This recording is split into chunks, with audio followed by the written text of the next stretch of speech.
I won 8 million overnight. The first thing I did was rush to the hospital to pay for my son's surgery and treatment. That was when my phone rang. Ian, a coworker from the company, called. Something urgent came up. You need to get back here right this instant. My wife Mara took the bank card from my hand and said with a gentle and understanding voice, you can give me the PIN. I'll take care of our son's hospital bills. Go. Work is important. Don't worry about us. In my previous life, I didn't hesitate one bit. I trusted her completely and hurried back to the office. My son never made it into surgery. Instead, the police came for me. It turned out that Mara and Ian had conspired together to frame me, pinning the crime of embezzling company funds on me, the very money Ian had stolen. With no money for treatment, my son died in the hospital. My parents, shattered by grief, suffered fatal heart attacks one after the other, and I, rotting in prison, ended my life in despair. After my death, my soul drifted to the holiday villas of Moldevs, where Mara was on vacation. I heard her laughing as she spoke to Ian. That idiot won a fortune and wasted it on that useless sick kid. He dragged me into a miserable life. Laughing even harder, she added, now their whole family is dead, and we get to enjoy wealth for the rest of our lives. Consider it compensation from that idiot. Haha. Then I opened my eyes. I was back in the hospital corridor. At the exact moment, my wife reached out and took the bank card from me. This time, I still told her the PIN. Honey, let me handle the medical bills. Go. Work is important. Don't worry about us. My wife, Mara Miller,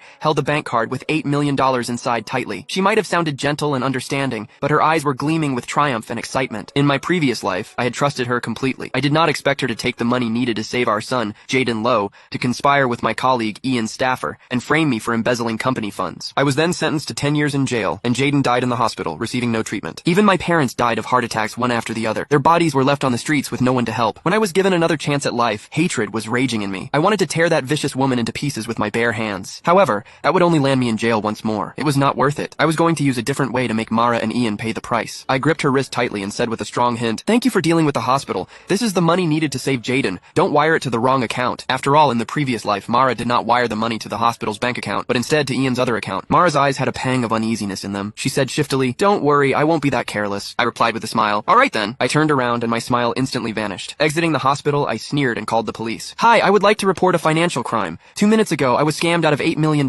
Please help me find the people who took my money. What? $8 million? The police officer became serious and immediately opened a case when they heard the amount of money. They added, since the money has just been transferred, you're lucky you called the police in time. We'll surely help you get your money back. If you have any clues, please come to us again. I said anxiously, all right, thank you. That money is needed for my son's surgery. Please help me. After hanging up, I smiled. I was not worried that they would not be able to get to the bottom of it because the money would soon be returned to my account. That was what Mara and Ian did to frame me in the previous life. However, in my new life, I was going to let them have a taste of their own medicine. My phone buzzed violently in my pocket. It was Ian. I deliberately did not answer. I did not need to. I knew it was Ian trying to get me to rush back to the office, waiting for me to step into the trap. I sniggered. I hailed a taxi, but instead of heading to the office, I headed to the lottery center. Hello, I'm the one who won $8 million this morning. I need an official notarized certificate confirming my identity as the winner right now.